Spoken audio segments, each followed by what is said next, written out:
On April 19, 2005, after a conclave of bishops, Joseph Ratzinger is chosen as the 265th Pope in the history of the Roman Catholic Church. Benedict XVI chooses his name in memory of the founder of the Benedictines, Benedict of Nursia, but also thinking of his predecessor Benedict XV, who was called the Pope of Peace in virtue of his initiatives for peace during the First World War.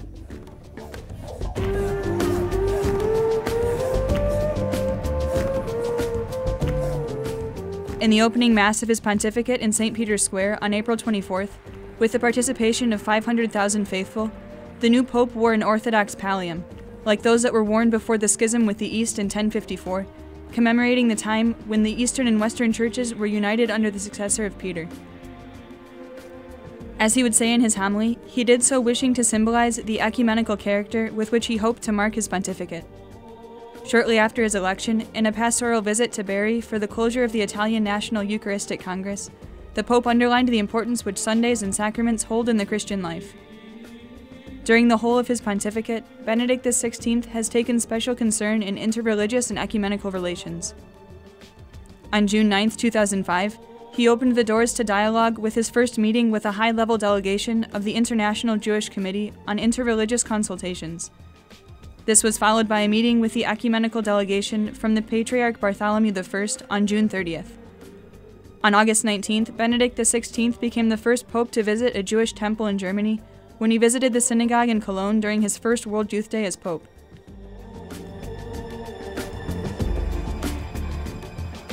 The 20th World Youth Day, which was announced in Toronto by his predecessor, the great apostle of the youth and founder of the World Youth Days, John Paul II, was held in Cologne, Germany. During the World Youth Day, the Pope was welcomed enthusiastically as the authentic representative of Christ on earth. The topic of the 11th General Assembly of the Synod of Bishops, which took place from October 2nd to the 23rd, was the Eucharist, source and summit of the life and mission of the Church. This shows the importance which Benedict XVI placed on liturgical subjects and especially on the Eucharist, as he will show during his entire pontificate. He concluded his first year as pontiff, giving to the Church and to the world his first encyclical, Deus Caritas Est, God is Love, in which he describes love as the central dimension of Christianity.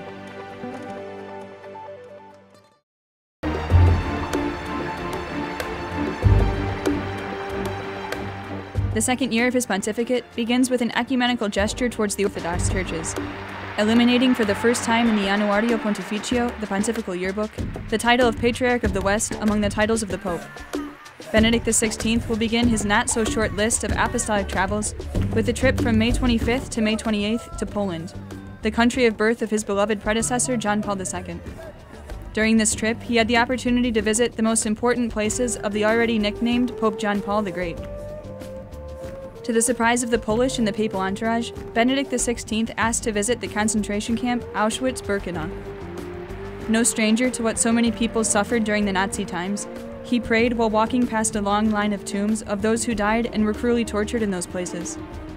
One of the phrases which best summarizes his insistent intention to visit the death bunker is, "I could not fail to come here. I had to come." His long list of trips will be inaugurated after Poland by his trip to one of the most visited countries of Benedict XVI's pontificate, Spain. The Pope will visit Spain on the occasion of the Fifth World Meeting of Families, where he highlights the singular character of a true marriage, composed of one man and one woman. He will also emphasize the fundamental structure of the family within the social, cultural, religious, and political life of man in the world.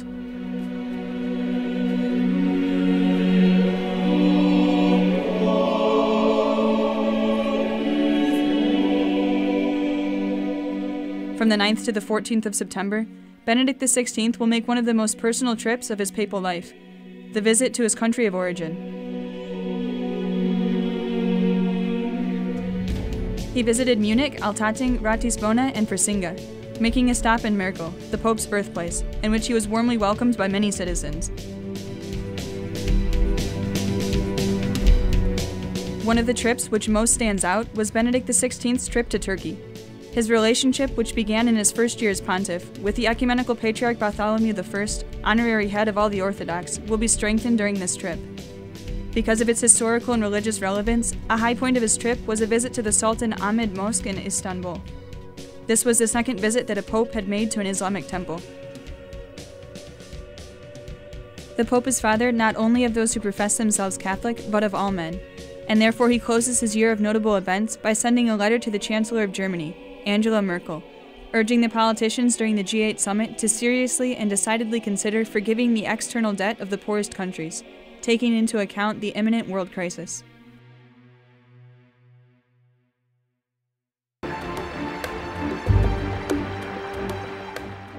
"2007 is one of the most highly marked by his role as head of state, making his voice heard in the most important governments. He began this year to highlight a specific moment with the first visit of a leader of the Vietnam government to the Vatican since the Communists took power in 1975, the Prime Minister of Vietnam, Nguyen Thanh Dung.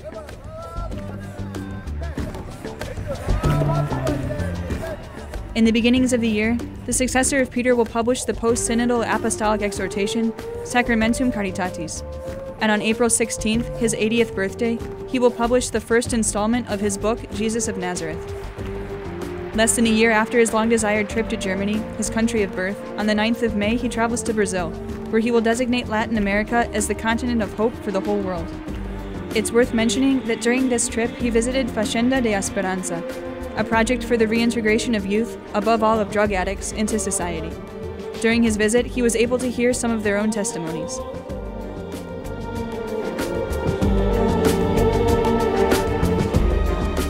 Looking to expand diplomatic relations, a few days after his trip to Brazil, on May 27th, the Holy Father writes a letter to the Catholics in China, in which he makes a call to the 12 million faithful, divided into two parties, to unite, and in which he invites the government of Beijing to once again begin diplomatic relations with the Vatican.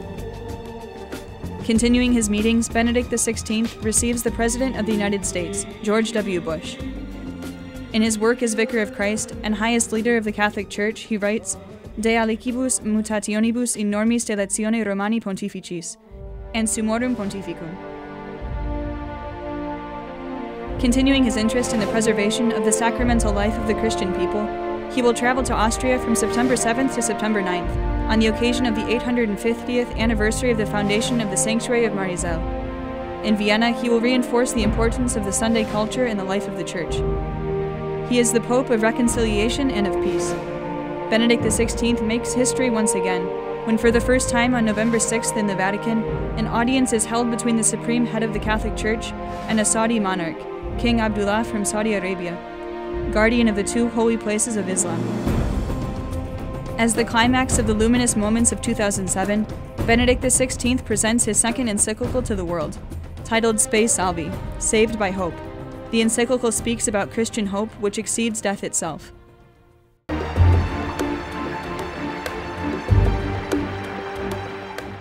"2008 Ecumenical Year.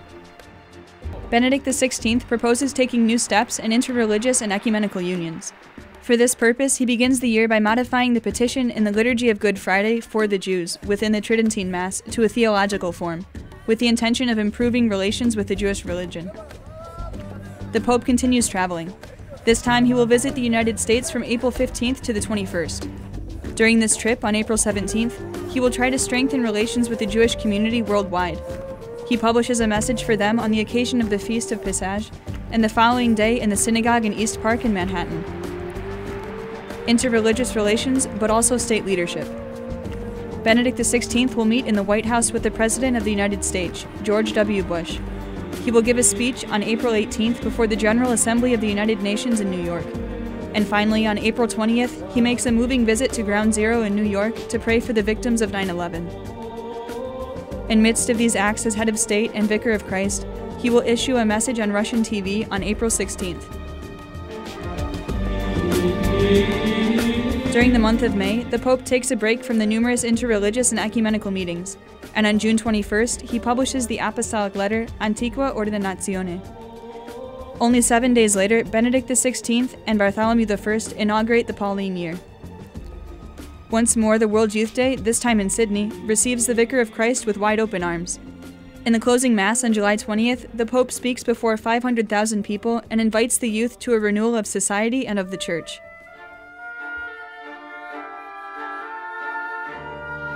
After his trip to Sydney, His Holiness Benedict XVI shows once more his Marian side.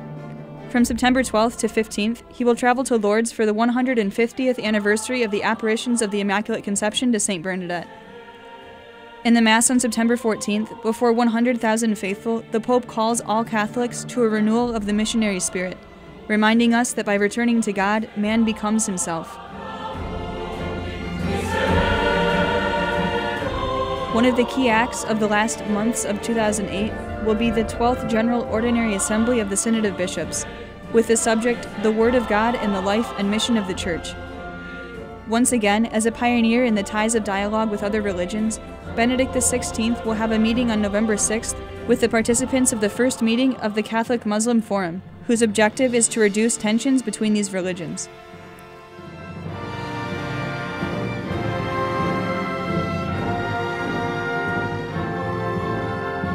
A short time later in Rome, he will publicly remember the 70th anniversary of the beginning of the persecution of the Jews in Germany, the night of Kristallnacht of the Reich, and will make a call to manifest a profound solidarity with the Jewish world and to pray for the victims.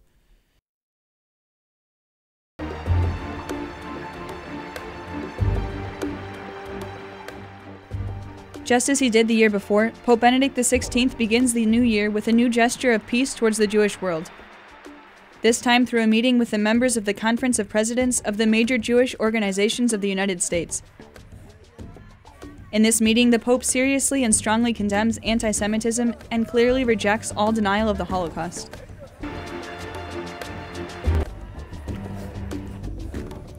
"2009 is a year in which the Holy Father seeks greater social justice. His Holiness Benedict XVI travels to the African continent from March 17th to the 23rd, wishing to bring a message of hope and reconciliation to Cameroon and Angola, and to demand justice for Africa from the world community. For very different but no less important motives, he will travel 2 months later to another of his most cherished places. The Holy Father travels to the Holy Land. He will visit, among other places, the Byzantine Basilica of the Memorial of Moses and the Holocaust Yad Vashem Memorial in Jerusalem. May the names of these victims never be erased. May their sufferings never be denied, diminished, or forgotten," said the Pope, referring to the 6 million Jews who were murdered in the times of National Socialism. One historic event, another in the luminous list of our beloved Pope, took place on May 12th when Benedict XVI became the first Pope in history to visit the Muslim monument of the Dome of the Rock, located on Temple Mount in Jerusalem. This visit was followed by a courtesy visit to the Grand Mufti of Jerusalem, Mohammed Ahmad Hussein, and a few moments of prayer at the Western Wall. During his last days in the land of the Messiah, he will meet with the president of the Israeli government, Benjamin Netanyahu, in Nazareth. Afterwards, he will celebrate the Holy Mass and visit the Shrine of the Annunciation. Finally, as the culmination of his trip, he visits the Church of the Holy Sepulchre in Jerusalem. An act which is relevant worldwide in the life of the Church and of the world will take place on June 19th in Rome, when the Holy Father will proclaim the beginning of the year for priests. 10 days later, he follows this with the third encyclical of his pontificate, Caritas in Veritate, Charity and Truth.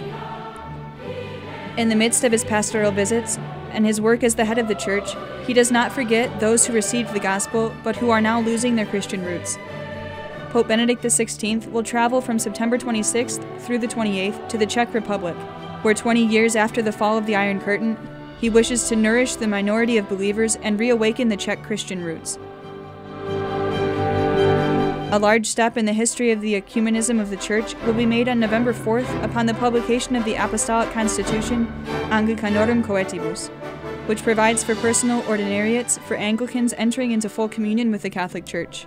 This event moves hundreds of Anglican Christians who in recent times shared more closely the doctrine of the Catholic Church to obtain almost immediate union with the Catholic Church.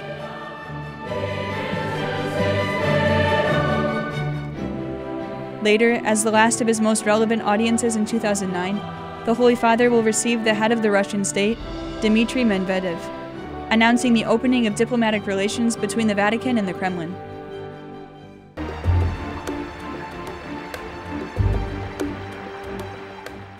"2010 will be an ecumenical year and full of apostolic trips. We begin, curiously enough, as the Pope has started the last few years, with yet another act involving the Jewish community. The 17th of January, the Holy Father visits the Synagogue of Rome. Benedict XVI will begin his scheduled trips with his apostolic journey to Malta to commemorate the 1950th anniversary of the shipwreck of the Apostle St. Paul off the coast of Malta.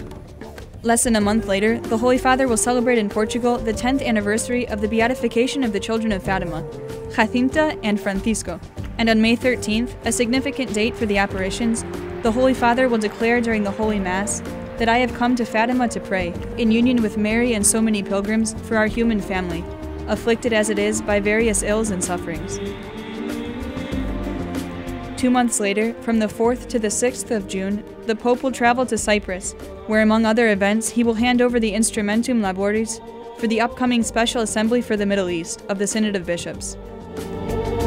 The conclusion of the Year of Priests, from the 10th to the 11th of June, will mark a pinnacle moment in the pontificate due to its spiritual and ecclesial transcendence, as for the first time ever, such a large number of priests will be gathered together as the Pope directs to them a discourse. The trips and pioneer moments continue. Benedict XVI realizes the first ever apostolic journey to the United Kingdom. Among the most important moments, which were many and of great ecumenical character, the Holy Father beatifies the convert Cardinal John Henry Newman in Birmingham. This Mass also stands out for being the first Mass of beatification to be celebrated in English. Back from England, and before heading off in airplane once again, from the 10th to the 24th of October, the Holy Father will preside over the Special Assembly for the Middle East of the Synod of Bishops, which will deal with the situation of Christians in the Middle East. Finally, and to round off all the trips and highlights of 2010, the Pope will once again travel to Spain, where he will visit Santiago de Compostela in order to commemorate the Jubilee year, and then head off to Barcelona, where he will raise the Church of the Sagrada Familia to the stature of minor basilica and consecrate the altar.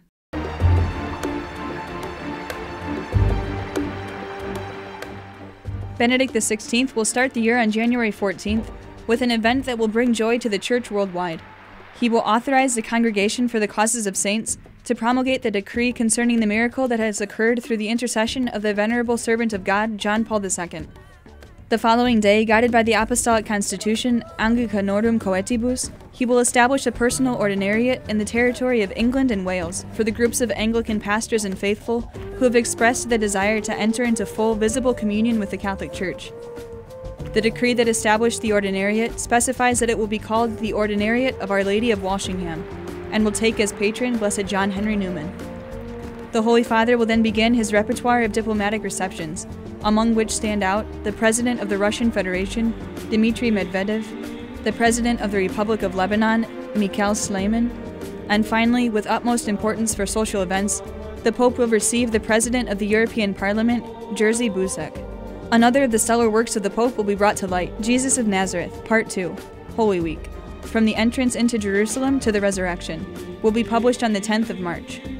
As a highlight moment, the Holy Father will give his consent to the decree of the Congregation for Divine Worship and the Discipline of the Sacraments, which will establish that in the calendar proper to the Diocese of Rome and the Dioceses of Poland, the celebration of Blessed John Paul II, Pope, will be established as the 22nd of October and will be celebrated every year as a memorial. This event will be followed by the event so desired by His Holiness, the beatification of John Paul II. And on May 1st, Benedict XVI will preside over the rite of beatification of John Paul II in St. Peter's Square. From the 4th to the 5th of June, the Holy Father will fly on an apostolic journey to Croatia, a trip that will be followed a month later by the spectacular welcome by the young people in World Youth Day, taking place this time in Madrid, Spain.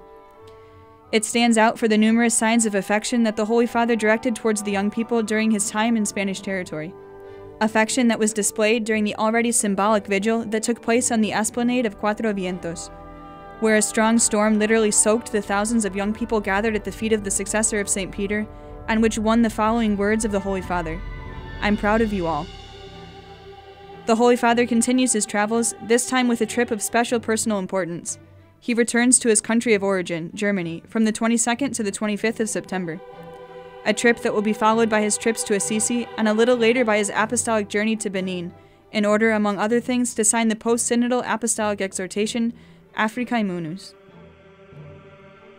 Upon his return halfway through October, he will present to the world his apostolic letter under the form of the motu proprio Porta Fide, in which Benedict XVI will proclaim a year of faith that will begin the 11th of October 2012 and end the 24th of November 2013, Solemnity of Christ the King.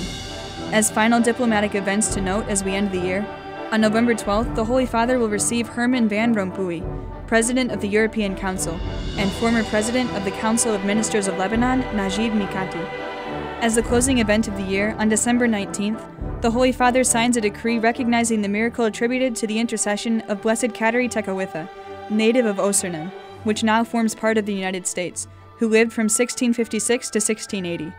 She is thus declared the first native North American saint.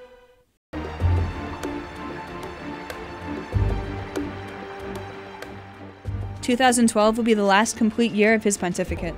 It will begin with various diplomatic meetings. In March, once more, the Pope will travel to visit the Catholics of the Latin American world. This time, from March 23rd through the 28th, he will visit Mexico and the Republic of Cuba. During the last stop on his trip, at the Palacio de la Revolución de la Havana, Cuba, the Pope asked the President, Raúl Castro, to re-establish Good Friday as a holiday. He did so in expression of the profound desires of the Catholic people, and in the same way as his predecessor John Paul II did with respect to other feast days. Benedict XVI continues his task of interreligious dialogue, increasing relations with the Jewish community by receiving a delegation of the Jewish Latin American Congress. As shepherd of the Great Flock, the Holy Father goes to Milan in June to participate in the Seventh World Meeting of Families.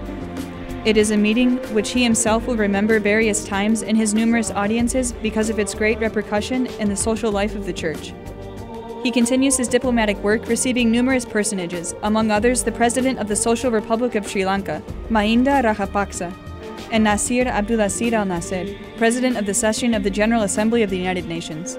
The Eucharist, communion with Christ and with one another, is the theme of the 50th Eucharistic International Congress, which will take place from June 10th to the 17th in Dublin, Ireland. A trip much desired by His Holiness will take place from the 14th to the 16th of September. The Holy Father will go to console his children in Lebanon on the occasion of his signing and publication of the post-synodal apostolic exhortation of the Special Assembly for the Middle East of the Synod of Bishops, Ecclesia in Medio Oriente. The Greco-Melkite Basilica of St. Paul in Harissa welcomed Benedict XVI, who there signed the post-synodal apostolic exhortation, Ecclesia in Medio Oriente. "For me, it was a much-desired trip," he said, "despite the difficult circumstances, because a father should always be close to his children." A moment which stands out in this trip was when the Pope spoke a few words before praying the Angelus. He invoked Mary, Our Lady of Lebanon, around whom, as he would come to say, Christians and Muslims meet. New doctors in the Catholic Church. Benedict XVI proclaims St. John of Avila and St. Hildegard of Bingen as doctors of the Universal Church, and presides at the Eucharistic celebration, during which he inaugurates the 13th Ordinary General Assembly of the Synod of Bishops for the new evangelization. This is followed by another very important event, and one greatly desired by the Holy Father, the inauguration of the Year of Faith. Today, 50 years after the opening of the Second Vatican Council, with great joy we begin the Year of Faith. These were the words of Benedict XVI during the Holy Mass celebrated in St. Peter's Square, and they demonstrate the joy and the desire of Benedict XVI when he invited the entire Church to a renewal of faith in its deepest roots. The last book of our beloved Pope did not delay. The Infancy Narratives, the third volume of Joseph Ratzinger, Benedict XVI's Jesus of Nazareth trilogy, is released in Italian bookstores on November 20th. Shortly afterwards, Benedict XVI revolutionizes the world of communications with his appearance in Twitter. Dear friends, I join you all happily through Twitter. Thank you for your generous response. I bless you with all my heart. His Twitter account had more than 1.5 million followers in the first day of its existence. The luminous moments of 2012 end with the Holy Father's invitation, in a particular way to the youth, to use the new means of communication with responsibility, so that they can be a means of evangelization.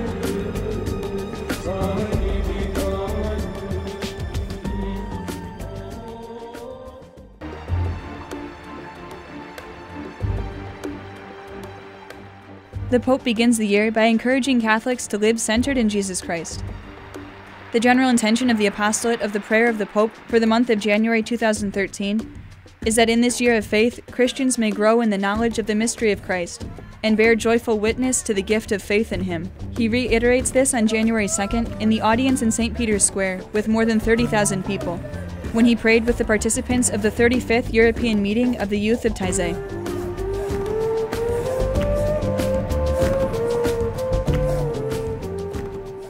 A few days later, on January 17th, continuing his ecumenical and interreligious work, and on the occasion of the feast of Henry of Uppsala, patron saint of Finland, Benedict XVI receives in audience an ecumenical delegation of the Lutheran Church of Finland. Later, the Holy Father will send a written message to the new Patriarch of Alexandria for Copts, His Beatitude Ibrahim Isaac Sidrak, and a message to His Beatitude Luis Raphael I Sacco, the new Patriarch of Babylon for Chaldeans. A new event in his diplomatic relations will occur on January 22nd, when he received for the first time an audience the Secretary General of the Central Committee of the Communist Party of Vietnam, Nguyen Phu Trong. February arrives, and on the 4th of this month, the Pope announces that on Monday, February 11th, 2013, there will be an ordinary consistory for the canonization of 4 new blessed. The surprise will be that the Holy Father, at the end of the consistory for causes of saints, announced to the College of Cardinals his resignation from ministry as Bishop of Rome and successor of Peter.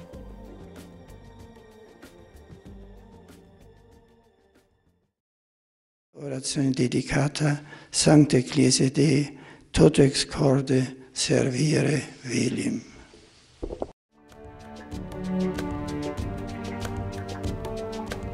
Numerous personages gave thanks to the Holy Father for the years of his pontificate, a Luminous Pontificate.